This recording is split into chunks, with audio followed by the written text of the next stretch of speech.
So the goals of the Citizen Panel project are to recommend how the city can invest its resources to create the city that citizens envision.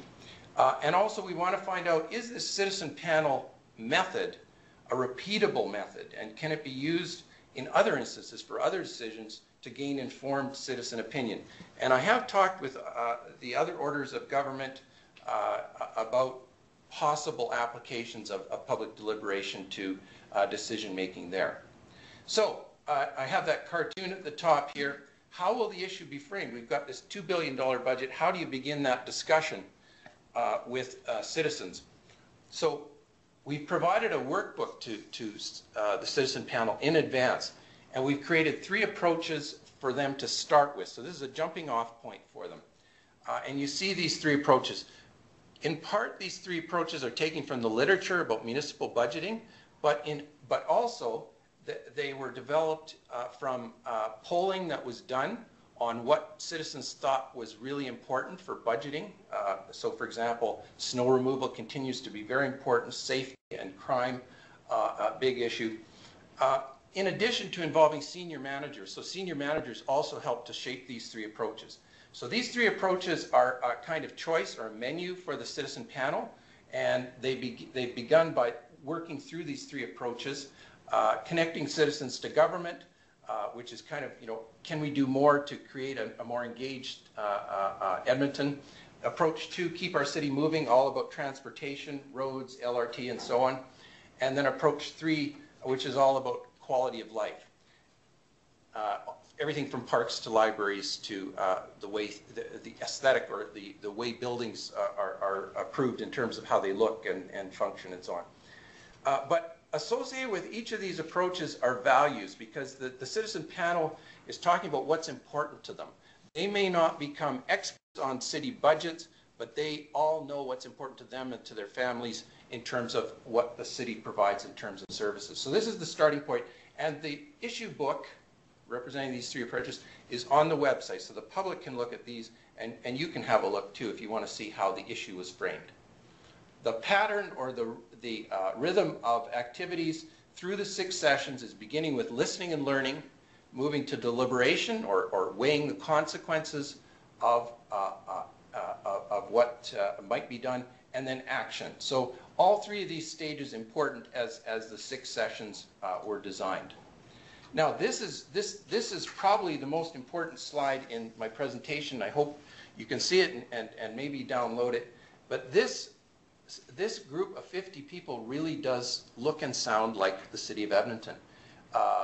We appointed 57 panelists so that we could have some attrition, but we had 3 more men than women, so almost an equal balance there. All of the 6 of the city of Edmonton's wards represented. We didn't leave out Aboriginal and First Nations people, the disabled, visible minorities. But here at the bottom, you see something that is very, very rare in public consultations. You have the young people, you have the middle-aged people, you have the older folks. We have 15% unknown. We didn't require people to say how old they were or how much they earned, but in most cases they were willing to tell us. You have people making less than $25,000 a year. We do have people who have been homeless on the Citizen Panel, and then the middle incomes and the higher incomes.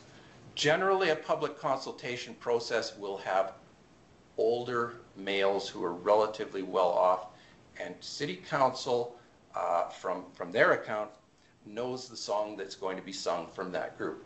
Simply because it's a particular perspective on the world.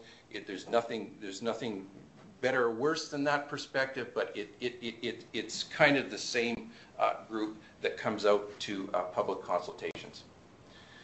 We're doing a lot of evaluation. You can find out a little bit more about this on the website, but it's important for us to determine, is this a repeatable process? And if it's repeatable, what kinds of issues could we use to measure that? An important part of this evaluation will be to ask City Council, did they see this as a credible and useful useful process? Did they see the Citizen Panel, the slide I just showed, as being representative of Edmonton, and therefore is it a valid discussion? And as a result, are they willing to receive and accept the recommendations that come forward? Now, very briefly, because I want to stay within our time limits, the University of Alberta is proposing, or the City of Edmonton is proposing with the University of Alberta to set up a Centre of Excellence for Public Involvement. And this would allow a focal point for research, development, best practices, support for events that would seek to improve the state of public involvement. So it would be an equal partnership between the city and the university. It would be a kind of neutral player for hosting events, and it would allow for research, learning, training, facilitating. And this is why I mentioned earlier, if you in some way feel that what I've talked about today might be relevant to what you're doing in your community, you'd be very welcome to contact me, and I can keep you up to date on the status of the Centre of Excellence, because it will be engaging with communities in Edmonton, but also provincially and nationally. Be a neutral third party. We can do research, testing, and practice. It's this whole area of action research that we'll be engaged in. So that's what I have for you today. Bill, I don't know if there are a couple of questions, but I'd certainly be happy to respond to them now or later in the program. Thank you very much.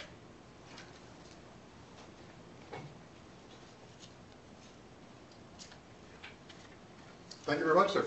Appreciate it greatly. Open for questions, so let us hear from you. We'll take a few minutes for questions. Isn't it funny how long it takes when you're in the virtual world?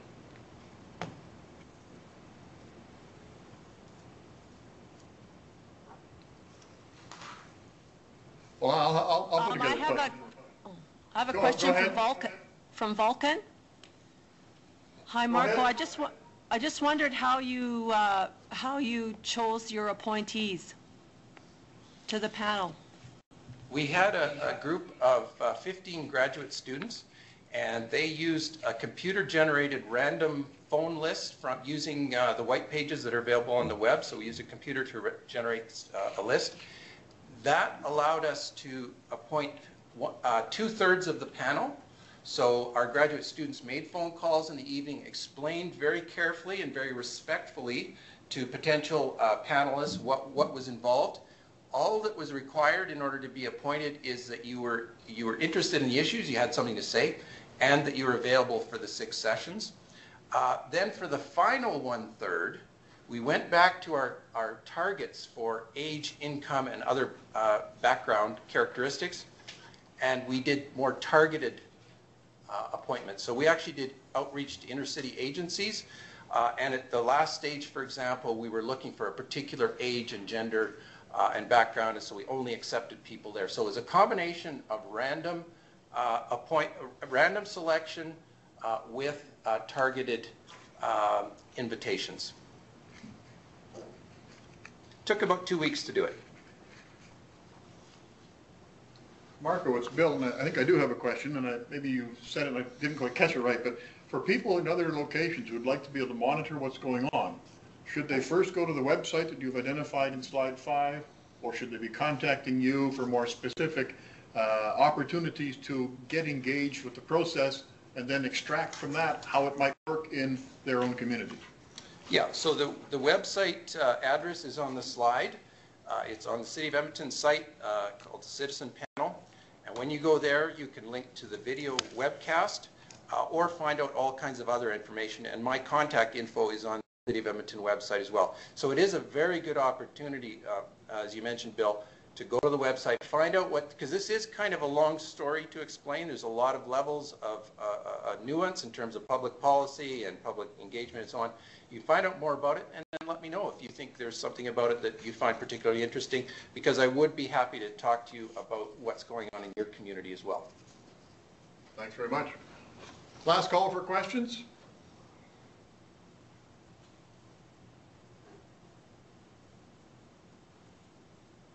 Okay, Ruth, we'll turn it back to you, please, and we'll set the stage for our presenter. Again, Marco, thanks very much. Thank you so much, Marco, for a really interesting presentation.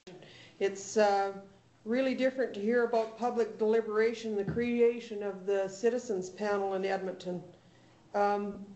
certainly it seems that you would obtain pretty informed citizen opinion that was based on their values and representation of a cross-section of the citizens from the city itself. Thanks as well for the offer to discuss with the U of A the Center of Excellence and issues with broadband usage in our communities.